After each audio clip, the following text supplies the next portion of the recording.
Hello மக்களே, நான் உங்கள் தங்கராஜ். என்னோடய சேனல் யாதும் ஊரே யாவரும் கேளீர். இன்றைக்கி இந்த வீடியோவில் நம்ம என்ன பார்க்க போகிறோன்னா, உங்களுக்கே தெரியும், ரொம்ப ரொம்ப நல்ல மூவி. அந்த மாதிரி மூவிக்கு மட்டும்தான் நம்ம ரிவ்யூ பண்ணுவோம். கடைசியாக சித்தா மூவி ரிவ்யூ பண்ணியிருந்தோம், நிறைய பேர் பார்த்துருந்தீங்க. ஸோ அதே மாதிரி இன்றைக்கி நம்ம ரிவ்யூ பண்ண போகிற மூவி பேர் மஞ்சமல் பாய்ஸ். ஸோ இந்த மூவி வந்து பார்த்திங்கன்னா பேசிக்கலி கேரளா பாய்ஸோட மூவி. கேரளா பாய்ஸ் தமிழ்நாட்டில் இருக்க ஒரு லொக்கேஷனுக்கு வந்து அங்கே அவங்களுக்கு என்ன ஸ்ட்ரகிள் ஆச்சு, ஸோ திருப்பி அவங்க எப்படி கேரளாவுக்கு போனாங்க, இதுதான் கான்செப்ட். ஸோ இது வந்து பார்த்திங்கன்னா தமிழ்நாட்டில் ஒரு முக்கியமான ஆக்டரோட இன்ஸ்பிரேஷனில் கூட இந்த மூவி எடுத்திருக்கிறேன்னு சொல்லிட்டு டேரக்டர் சொல்லியிருந்தார். ஸோ இந்த மூவி டைரக்டர் நேம் வந்து mister Chidambaram. And music director இந்த படத்தில் ரொம்ப ஒரு பிக் ரோல் ப்ளே பண்ணியிருக்காரு, ஷிபின் அப்படின்னு நினைக்கிறேன். அண்டு சினிமோட்டோகிராஃபர், அவரும் இந்த மூவியில் ரொம்ப பிக் ரோல் ப்ளே பண்ணியிருந்தார். And art director. இந்த படம் வந்து பார்த்திங்கன்னா ஒரு செட் போட்டு எடுத்திருக்கேன் அப்படின்ற மாதிரியே நம்மளால் சொல்ல முடியல. ஸோ ஸ்டார்டிங் வந்து பார்த்திங்கன்னா ஒரு 10 பாய்ஸ். ஸோ இந்த பாய்ஸ்லாம் வந்து பார்த்திங்கன்னா ஊரில் எல்லாருமே ஒரு சின்ன சின்ன வேலையில் இருக்காங்க. ஸோ ஓப்பன் பண்ண உடனே ப்ளஸ் இவங்கெல்லாம் வந்து பார்த்திங்க வச்சுக்கோங்களேன், ஒரு கல்யாணத்தில் எல்லோரும் ஒரு என்ஜாய்மெண்ட்டோட அவங்க ஊரில் இந்த கயிறு இழுக்கிற போட்டியில் அவங்க எல்லாருமே வந்து இருப்பாங்க. ஸோ அதில் ஃபஸ்ட்டு வந்து பார்த்திங்கன்னா அவங்க எல்லாம் தோற்றுருவாங்களும் அந்த அந்த போட்டியில். அதே மாதிரி போகுது ஸ்டார்டிங் ஒரு 10-15 மினிட்ஸ். அதுக்கப்புறம் வந்து பார்த்திங்கன்னா அதில் ஒருத்தர் வேலை செய்கிற இடத்துல ஒரு ஃபோட்டோ ஆல்பம் வந்து பார்த்திங்கன்னா அந்த காலத்தில், நான் சொல்கிறது 2006 அந்த பீரியடில். ஸோ அந்த ஃபோட்டோ ஆல்பம் வந்து அவரோட ஒர்க் பண்ணுற இடத்துல பக்கத்தில் இருக்கிறவங்க ஃபோட்டோ ஆல்பமாக அவரோட ஃப்ரெண்டுக்கிட்ட இன்னொருத்தருங்கிட்ட கொடுப்பாங்க. ஸோ அது வந்து பார்த்திங்கன்னா ஒரு டீம் வந்து அவங்க ஃப்ரெண்ட்ஸோடு ஜாலியாக வெளியே போய், அந்த காலத்தில் எல்லாருக்குமே தெரியும், ஆல்பமில் அவங்க ஃபோட்டோ எடுத்து வச்சுப்பாங்க ஒரு மெமரிஸ்க்காக. ஸோ அந்த மாதிரி வந்து பார்த்திங்கன்னா இவங்களோட கேங்கும், இந்த மஞ்சமல் பாய்ஸ், ஸோ இந்த கேங்கும் வந்து பார்த்திங்கன்னா அந்த மாதிரி ஒரு ஃபோட்டோ எடுத்து வச்சுக்கணுன்ட்டு எல்லோரும் சேர்ந்து கோவா போகலாம் அப்படின்னு சொல்லி பிளான் பண்ணலாம். ஸோ உங்களுக்கே தெரியும், கோவா பிளான் பண்ணால் ஃபஸ்ட் டைம் போகவே முடியாது. ஸோ அதே மாதிரி இவங்களாலையும் கோவா போக முடியாது, டிஃப்ரெண்ட்டான சிச்சுவேஷன்ஸில். சரி, ஓகே, கடைசியாக எங்கே போகலாம் அப்படின்னு சொல்லும்போது எல்லோரும் சேர்ந்து கொடைக்கானல் போகலான்னு டிசைட் பண்ணுவாங்க. ஸோ கொடைக்கானல் போகிறதுக்காக எல்லோரும் கிளம்புவாங்க. அதில் ஒருத்தர் வந்து பார்த்திங்கன்னா ரொம்ப ஏழையாக இருப்பார். ஸோ அவர்கிட்ட காசு இருக்காது, இருந்தாலும் அவங்க ஃப்ரெண்ட்ஸ் எல்லாம் ஒன்றா சேர்ந்து அவங்களை கூப்பிட்டு போவாங்க. ஸோ குவாலிஸில் எல்லோரும் கேரளா கொச்சியிலேருந்து கொடைக்கானலுக்கு கிளம்பி போவாங்க. ஸோ அந்த மாதிரி போகிற வழியே வந்து பார்த்திங்கன்னா ஒரு சாங் இருக்கும். அந்த சாங் ரொம்ப நல்லாயிருக்கும், ஆக்சுவலாக மெலோடியஸ் சாங்காக இருக்கும். ஸோ அந்த ட்ராவல் பீரியடில் ஸோ எல்லாருமே வந்து பார்த்திங்கன்னா பழனியில் முருகரை போய் கும்பிடுவாங்க. ஸோ முருகரை போய் கும்பிடுவாங்கன்னா பழனி போய் இறங்கி அங்கே இருக்கிற ஒரு சிச்சுவேஷன்ஸ் எல்லாம் கேப்சர் பண்ணியிருப்பாங்க. அது ரொம்ப பியூட்டிஃபுல்லாக இருக்கும். ஸோ அது முடிச்சுட்டு அங்கேருந்து ஸ்ட்ரெயிட்டாக கொடைக்கானல் வந்து கொடைக்கானலில் எல்லாருமே என்ஜாய் பண்ணிட்டு திருப்பி கொடைக்கானல்லேருந்து மஞ்சமலுக்கு கிளம்பும் போது அவரோட ஃப்ரெண்ட் ஒருத்தர் ஒரு இம்பார்ட்டண்ட் பிளேஸ்க்கு நம்ம போயே ஆகணும் கொடைக்கானல் வந்தால், ஸோ அங்கே போகலாமா அப்படின்னு சொல்லி கேட்க போக, ஸோ எந்த பிளேஸ் அப்படின்னு சொன்னால் நம்மளோட குணா கேவ். ஸோ குணா கேவ்னாலே எல்லாருக்கும் தெரியும், கண்மணி அன்போடு காதலன் நான் எழுதும் லெட்டர். ஸோ நம்ம கமலஹாசன் அண்டு சந்தான பாரதி டைரக்ஷனில் ஒரு 35 இயர்ஸ்க்கு முன்னாடி எடுத்த படம் தான் Guna. So black Bastar movie Guna.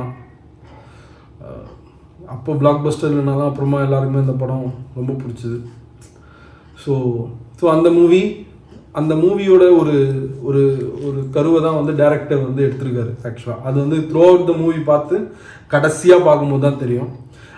அந்த கடைசியாக அந்த மனிதர் உணர்ந்து கொள்ள இது மனித காதல் அல்ல அப்படின்னு சொல்லி, அந்த காதல் அல்லன்றது வந்து பார்த்திங்கன்னா பாய்ஸ் அண்ட் கேர்ள்ஸ்க்காக மட்டும் இல்லை, ஃப்ரெண்ட்ஸ்க்காகவும் அது கண்டிப்பாக அந்த வேர்டு வந்து பார்த்திங்கன்னா பொருத்தமாக இருக்கும். ஸோ குணா கேவுக்குள்ளே வந்துடுவாங்க. ஸோ குணா கேவில் வந்து எல்லாரும் சுற்றி பார்த்துட்டு ஃபோட்டோலாம் எடுத்துகிட்டு இருப்பாங்க. ஸோ அந்த டைமில் அந்த மஞ்சபிள் பாய்ஸ் அப்படின்னு சொல்லிட்டு அந்த குணா கேவில் எழுதுறதுக்காக அவரோட ஃப்ரெண்டு எழுதுவார். ஸோ எழுதிட்டு கீழே வந்து எல்லாருமே சுற்றி பார்த்துட்டு இருப்பாங்க. ஸோ இவர் வந்து ஒரு தளம் மேலே, ஸோ கீழே இருப்பாங்க பசங்களாம். ஸோ இங்கே ஒரு 2 பேர் மேலே நின்று அதில் எழுதிட்டு இருப்பாங்க.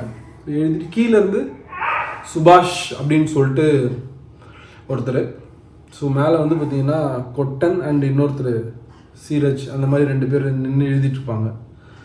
ஸோ என்ன ஆகுனா அந்த மஞ்சபிள் பாய்ஸ்ன்னு எழுதிட்டு ஸோ ஓகே எல்லாம் வாங்க இங்கேருந்து ஒரு ஃபோட்டோ எடுத்துக்கலான்ட்டு சொல்லும் போது கீழேருந்து அவர் 2006ன்னு எழுது. ஏன்னா அந்த பீரியட் வந்து 2006. ஸோ அந்த 2006ன்னு எழுதுன்னு சொல்கிறதுக்கு கொஞ்சம் ஃப்ரண்ட்டில் ஒரு 2 அடி எடுத்து வைக்கும் போதே உள்ளே போயிடுவார். ஸோ அது வந்து பார்த்திங்கன்னா அந்த இடமே வந்து பார்த்திங்கன்னா மணல் ப்ளஸ் அந்த செடி கொடிகளால் அந்த பெரிய பள்ளம் வந்து மறைஞ்சிருக்கும். ஸோ அந்த பள்ளத்துக்குள்ளே அவர் போகும்போது ஆல்மோஸ்ட் அவரோட சின்ன வயசில் அவர் பயந்த விஷயங்கள், ஸோ அதுலேருந்து அந்த அந்த மாதிரி ஒரு கோரிலேட் பண்ணுற மாதிரி ஒரு சினிமாட்டோகிராஃபி, அது ரொம்ப நல்லாயிருக்கும். பியூட்டிஃபுல்லாக டைரக்ஷன் பண்ணியிருப்பாங்க. ஆக்சுவலாக அவர் சின்ன வயசுலேருந்து இந்த மாதிரி ஒரு தண்ணியில் எகிரி குதிக்கிறதாகட்டும், அதுக்கப்புறம் இந்த கண்ணாமூச்சியில் மறைஞ்சிருக்கும் போது எல்லாரும் கண்டுபிடிச்சவனமும் இவர் வந்து பார்த்திங்கன்னா அந்த கண்டுபிடிக்காமல் அதுலேயே இருக்கிறதாகும் ஒரு 2-3 விஷயத்தை வந்து கோரிலேட் பண்ணியிருப்பாங்க. அது பியூட்டிஃபுல்லாக இருந்திருக்கும். ப்ளஸ் அவர் அந்த உள்ளே போனவுடனே கிட்டத்தட்ட அதோட ஆழம் வந்து பார்த்திங்கன்னா ஒரு 900 ஃபீட்னு சொல்கிறாங்க. ஸோ அந்த 900 ஃபீட்டில் அவர் ஒரு 150-200 ஃபீட்டில் வந்து போய் அவர் மாட்டியிருப்பார் அடிப்பட்டு. அது வந்து பார்த்திங்கன்னா ரொம்ப ரொம்ப தத்ரூபமாக இருக்கும். ஆக்சுவலாக அது பார்க்கும்போதே ரொம்ப பதப்பதப்பாக இருக்கும். இம்பார்ட்டண்ட்டாக வந்து பார்த்திங்கன்னா நம்ம தியேட்டரில் இருக்கா மாதிரியே இருக்காது ஒரு ஃபீல். நம்மளும் அந்த குணா கொகையில் இருக்கா மாதிரி ஒரு ஃபீல், அந்த லொக்கேஷனில் இருக்க மாதிரி ஒரு ஃபீல். சினிமோட்டோகிராஃபி, மியூசிக், ஃப்ரெண்ட்ஸு, அவங்களோட பதப்பதைப்பு, இது எல்லாமே வந்து பார்த்திங்கன்னு வச்சுக்கோங்களேன் டாப் நாச்சில் இருக்கும். அந்த ஆக்டிங் வந்து எதுவுமே ஓவர் ஆக்டிங் மாதிரியும் இருக்காது, ரொம்ப டவுனான ஆக்டிங் மாதிரியும் இருக்காது. எல்லாருமே எந்த இடத்துல பேசணும், எந்த இடத்துல பார்க்கணும், எந்த இடத்துல ரியாக்ட் பண்ணணும், என்ன ரியாக்ட் பண்ணணுன்றதை ஈச் அண்ட் எவ்ரி ஃப்ரேமுக்கு வந்து பார்த்திங்கன்னு வச்சுக்கோங்களேன் என்டையர் காஸ்ட் அண்ட் க்ரூ பின்னி பெடல் எடுத்திருப்பாங்க. ஓகே, ஸோ இந்த மாதிரி அவர் உள்ளே போயிடுவார். ஸோ அந்த 10 பேரில் ஒருத்தர், அவர் பேர் சுபாஷ். அவர் உள்ளே போனோடனே அவரோட ஃப்ரெண்ட்ஸ் வந்து பார்த்திங்கன்னா ரொம்ப கஷ்டப்பட்டு என்ன பண்ணுறது ஏது பண்ணுறது தெரியாமல், ஒருத்தர் வந்து உள்ளே வரும்போதே வந்து பார்த்திங்கன்னா கடைக்காரங்களாக இருப்பாங்க, அந்த கடைக்காரன்ட்ட போய் ஹெல்ப் கேட்பார். ஒருத்தர் வந்து பார்த்திங்கன்னா அப்படியே பேய் அடிச்சு போன மாதிரி அப்படியே உட்காந்துருவார், அவர் பக்கத்தில் நின்றவர். ப்ளஸ் ஒரு 4 பேர் வந்து பார்த்திங்கன்னா போலீஸ் ஸ்டேஷனில் போய் போலீஸ்கிட்ட ஹெல்ப் கேட்பாங்க. ஸோ இதெல்லாம் ஆயிட்டு அப்படியே எல்லாருமே ஒருத்தராக வந்து எல்லாருமே அந்த லொக்கேஷனில் அந்த கொகைக்கு பக்கத்தில் நிற்கும் போது மழை பேஞ்சிக்கிட்டே இருக்கும். ஸோ அப்போ எல்லாருமே சேர்ந்து அந்த மழையை நிறுத்தணும், மழை தண்ணி உள்ளே போய் அவரோட ஃப்ரெண்டுக்கு எதுவும் ஆகிடக்கூடாதுன்றதுக்காக எல்லாரும் அந்த கொகையை சுற்றி ஒரு தடுப்பு மாதிரி நிற்பாங்க. அதுக்கப்புறம் தீயணைப்புத்துறைகள் வருவாங்க. தீயணைப்புத்துறை வந்தோடனே அந்த உள்ளே போனவங்களை காப்பாற்றணுன்றதுக்காக அந்த ட்ரால் எல்லாமே செட் பண்ணிவிட்டு, கயிறு எல்லாமே செட் பண்ணிவிட்டு உள்ளே போகிறதுக்கு ஒரு தீயணைப்புத்துறை வீரர் வந்து ரெடி ஆவார். பட் ஆனால் அவர் கடைசி நிமிஷத்தில் உள்ளே போகிறதுக்கு பயந்து போக மாட்டார். ஏன்னா அதோட ஆழம் எவ்வளோன்றதே யாருக்குமே தெரியாது. இது வரைக்கும் 20 வருஷத்தில் வந்து பார்த்திங்கன்னா ஒரு 13-20 பேர்கிட்ட உள்ளே போய் அவங்களோட சடலமே கிடச்சதில்லை. குரங்குகள் கூட அது உள்ளே தப்பி தவறி விழுந்ததுன்னா திருப்பி வெளியே வந்ததே இல்லை. ஸோ கமல் சார் கூட வந்து பார்த்திங்கன்னா ஒரு 3 குரங்கோட ஸ்கல்லை வந்து பார்த்திங்கன்னா ஹேராம் படத்தில் காமிச்சிருப்பார். ஸோ அது வந்து அந்த குணா குகையிலேருந்து எடுத்ததுன்னு சொல்லி அவர் ஒரு இன்டர்வியூவில் சொல்லியிருப்பார். ஸோ அதனால் அந்த மாதிரி உள்ளே போய் வெளியே வந்ததா சரித்திரமே கிடையாது. இப்போ என்ன ஆகுனா, ஸோ ஓகே இந்த மாதிரி லாஸ்ட் மினிட்ல அந்த தீயணைப்பு வீரரும் வந்து பார்த்திங்கன்னா உள்ளே போக முடியாது அப்படின்னு சொன்ன உடனே என்ன பண்ணுறதுன்னு தெரியாமல் அவரோட ஃப்ரெண்டே ஒருத்தர், கொட்டன் சொல்லிட்டு ஒரு ஃப்ரெண்டு, அவர் தான் வந்து பார்த்திங்கன்னா இவர் வரலன்னு சொல்லி வீட்டில் இருக்கும்போது வீட்டில் போய் இவர் இந்த ட்ரிப்புக்கு போகலாம் வான்னு சொல்லி கூப்பிட்டு வருவார். நான் பார்த்துக்கிறேன், இதை பற்றி கவலைப்படாதவான்னு சொல்லி கூப்பிட்டு வருவார். ஸோ கூப்பிட்டு வந்த அவரால் உள்ளே போயிடுச்சுன்னு நினச்சிருப்பாருன்னு தெரியல, அவரே நானே உள்ளே போய் கூப்பிட்டு வரேன்னு சொல்லிட்டு அந்த உள்ளே அவர் இறங்க ஆரம்பிப்பார். ஸோ உள்ளே இறங்க ஆரம்பித்த உடனே அந்த அந்த அந்த ஈச் அண்ட் எவ்ரி. ஸோ இப்படி இருக்கும் ஒரு ஒரு ஒரு ஒரு மலை இன்னொரு மலை. ஸோ அந்த குழி வந்து பார்த்திங்கன்னா இந்த மோடில் தான் இருக்கும். ஸோ இப்படி தான் கிராஸ் ஆகி இப்படி தான் போகும். அடித்து அடித்து அடித்து அடித்து அடித்து அடித்து அவர் உள்ளே போயிருப்பார். அதில் போய் ஒரு இடத்துல போய் அவரோட உடம்பு பாதி வந்து பார்த்திங்கன்னா அந்த இதில் இருக்கும், அந்த அந்த மலையில் இருக்கும், பாதி வந்து கால் வந்து கீழே இருக்கும். ஸோ அந்த அந்த மோட்டில் இருப்பார் அவர். ஸோ அவரோட ஃப்ரெண்டும் அதே மாதிரி இப்படி போவார். போய் கிட்டத்தட்ட ஒரு 120வது அடி போகும்போது கயிறு காலியாகிடும். ஸோ கயிறு காலியானவுடனே அங்கே இருக்கிறவங்களாம் ரொம்ப கஷ்டப்பட்டு இன்னொரு கயிறு எடுத்துகிட்டு வந்து அந்த கயிறையும் கட்டி கரெக்டாக இன்னும் கொஞ்சம் கீழே இருக்கும்போது அவர் கரெக்டாக அவரை பார்த்துருவார். ஸோ அவரை பார்த்த உடனே அந்த டைமில் ஒரு மியூசிக் ஒன்று கொடுத்துருப்பாங்க. அவரோட ஃப்ரெண்டு வந்து பார்த்திங்கன்னா டக்குன்னு அவரோட கழுத்தை பிடிப்பார். அந்த சீன் வந்து பார்த்திங்கன்னா தேட்டர் அப்படியே கத்தி ஆர்ப்பாட்டம் பண்ணுற சீன் அது.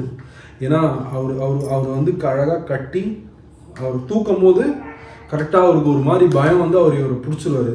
அதுக்கப்புறம் இன்னும் கொஞ்சம் அவர் கீழே போவாங்க. அதுக்கப்புறம் அவர் அழகாக மேலே தூக்கி அவரை கையில் கட்டிக்கிட்டு அவர் பொறுமையாக கொஞ்சம் மேலே வந்துக்கிட்டே இருக்கும்போது ஒரு 50வது அடியில் கரெக்டாக மாட்டிக்கும்.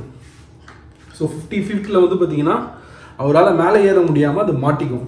ஸோ மாட்டிக்கிட்டோன்னே என்ன ஆகும்னா அவரோட ஃப்ரெண்டு ஒருத்தர் பயந்து போய் உக்காந்துருந்த ஃப்ரெண்டு வந்து கரெக்டாக அந்த இடத்துல வந்து நிற்பார்.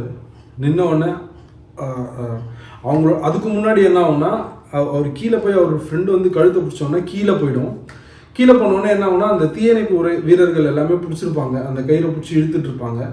ஸோ அவங்க எல்லாமே கொஞ்சம் முன்னாடி வந்து விழுந்துருவாங்க. அதுக்கப்புறம் அவங்களோட ஃப்ரெண்ட்ஸ் எல்லாருமே வந்து பார்த்திங்கன்னா அந்த ஊரில் அவங்க எல்லாருமே அந்த கயிறு இழுத்து விளையாடுவாங்கன்றதுக்காக அவங்க எல்லாருமே அந்த கயிறில் போய் நின்றுட்டு அவங்க பொறுமையாக இழுக்க ஆரம்பிப்பாங்க. ஸோ அந்த டைமில் அவரோட பதப்பதப்பான ஃப்ரெண்டு வந்து மேலே நின்று பார்ப்பார். ஸோ என்ன நடக்குதுன்னு கடைசியில் பார்த்தா அவருக்கு கரெக்டாக தெரிஞ்சிருக்கும் அந்த கயிறு போய் ஒரு இடத்துல லாக் ஆகிருக்கும். லூஸ் பண்ணுங்க அப்படின்னு சொல்லி சொன்னோடனே அவர் கொஞ்சம் லூஸ் பண்ணுவார். ஸோ கீழே வந்து பார்த்திங்கன்னா அவரோட ஃப்ரெண்டு வந்து அதை கரெக்டாக அழகாக செட் பண்ணி மேலே அப்படியே பொறுமையாக தூக்குவாங்க. அப்படி தூக்கும் போது கமல் சாரோட வாய்ஸில் அந்த கண்மணி அன்போடு காதலன் அந்த சாங்கு ப்ளஸ் இவங்க தூக்குறது, ஸோ இது ரெண்டுமே மர்ஜ் ஆகி தேட்டரே வந்து பார்த்திங்கன்னா applause to the core. So எல்லாருக்குமே வந்து ஒரு கூஸ் பம்ப், கண்ணில் ஒரு சின்ன டியர்ஸ் ப்ளஸ் ஒரு ஃபீல் குட் சிச்சுவேஷனாக அந்த ஒரு லாஸ்ட் ஒரு படம் முடியறதுக்கு ஒரு 20 மினிட்ஸ்க்கு முன்னாடி இந்த சீக்வன்சஸ் நடக்கும். அந்த ஒரு 10 மினிட்ஸ் வந்து பார்த்திங்கன்னா ரொம்ப ரொம்ப ரொம்ப ரொம்ப பியூட்டிஃபுல்லாக இருக்கும். ஸோ வெளியே கூப்பிட்டு வந்து அவர் திருப்பி ஊருக்கு கூப்பிட்டு போவாங்க. ஸோ ஊருக்கு கூப்பிட்டு போனோடனே இந்த படம் முடியும். ஸோ இது வந்து பார்த்திங்கன்னா என்னென்னா இது வந்து ஒரு எக்ஸ்பீரியன்ஸ். இந்த டெஃபினட்டாக வந்து பார்த்திங்கன்னா இந்த மூவி வந்து ஆல்மோஸ்ட் இப்போ தமிழ்நாட்டில் வந்து ரொம்ப ரொம்ப பெட்டராக ஓடிட்டுருக்கு அப்படின்னு சொல்லி கேள்விப்பட்டேன். So must watch every one. So அன்பு அவரோட ஃப்ரெண்டுக்காக அவர் வந்து பார்த்திங்கன்னா உயிரையே பணைய வச்சு உள்ளே போய் அவரோட ஃப்ரெண்டை வெளியே கூப்பிட்டு வருவார். ஸோ இது உண்மையாக நடந்த சிச்சுவேஷன். நிறைய கிளிப்ஸ் வந்து பார்த்திங்கன்னா யூடியூப்பில் இருக்குது. ஸோ போய் பார்த்தீங்கன்னா தெரியும் யார் அவங்கெல்லாம் ரியல் ஃபேஸஸ் எல்லாமே. So hats off. பட் சேஃபாக இருக்கணும். ஸோ இந்த மாதிரி லொக்கேஷன்ஸ்லாம் போனால் ரெஸ்ட்ரிக்ஷன் ஏரியாஸை நம்ம கண்டிப்பாக வந்து பார்த்திங்கன்னா ரெஸ்ட்ரிக்ஷன் ஏரியான்னு சொல்லிட்டு சும்மா போட்டிருக்க மாட்டாங்க. ஸோ அதெல்லாம் நம்ம கொஞ்சம் பார்த்து போகணும். நிறைய பேர் வந்து பார்த்திங்கன்னா இன்னும் வந்து பார்த்திங்கன்னா இது வந்து பார்த்திங்கன்னா இந்த டைரக்டர் சொன்னதை வந்து நான் எப்படி எடுத்துக்கிட்டேன் அப்படின்னா இது மூலிமா நான் எல்லாருக்கும் சொல்கிறது என்னென்னா இந்த மாதிரி ரெஸ்ட்ரிக்ஷன்ஸ் ஏரியாஸ், அதுக்கப்புறம் இந்த தடுப்பு இல்லாத ஏரியாவில் ஏறி நின்று ஃபோட்டோ எடுக்கிறது, அதுக்கப்புறம் இந்த வளைவில் வந்து ஸ்லோவாக போகணும்னு சொன்னும் போதும் நிறைய பேர் வந்து ஃபாஸ்ட்டாக டேர்ன் பண்ணுறது. ஸோ இது எல்லாமே ஆக்சிடென்டலில் போய் முடியுது. ஸோ அந்த டைமில் நமக்கு வந்து பார்த்திங்கன்னு வச்சுக்கோங்களேன் ஒரு ஹாப்பினஸ் ஜாலியாக இருக்கும். பட் இந்த மஞ்சள் கூட வந்து பார்த்திங்கன்னா அந்த இடத்துல போய் அவங்க நின்று ஃபோட்டோ எடுக்கணுன்றதுக்காக தான் போவாங்க. ஸோ அது மாதிரி போய் தான் இந்த மாதிரி ஒரு சுச்சுவேஷன் ஆகும். ஸோ இதெல்லாம் பண்ணாமல் இருந்திருந்தால் இந்த மாதிரி ஒரு சுச்சுவேஷன் நடந்திருக்காது. ஸோ டெஃபினட்டாக இந்த மாதிரி ஹில் ஸ்டேஷன்ஸ் அங்கெல்லாம் போனீங்கன்னா கொஞ்சம் கேர்ஃபுல்லாக இருந்துக்கோங்க. இது வந்து பார்த்திங்கன்னு ரொம்ப க்ளோஸாக போய் நீங்கள் ஃபோட்டோ எடுத்து போடுறதால எதுவுமே ஆக போகிறதில்ல. இது எல்லாமே நீங்கள் கண்ணால் பார்க்குறதோட போதும். ஸோ அதனால் take care. So be safe and டெஃபினட்டாக must watch this movie in theatres. கண்டிப்பாக வந்து பார்த்திங்கன்னு வச்சுக்கோங்களேன் ஷார்ப்பாக ஒரு 40 மினிட்ஸ் அந்த மூவி ஸ்டார்ட் ஆகி அந்த 40 மினிட்ஸ் வந்து பார்த்திங்கன்னா அப்படியே போகும்.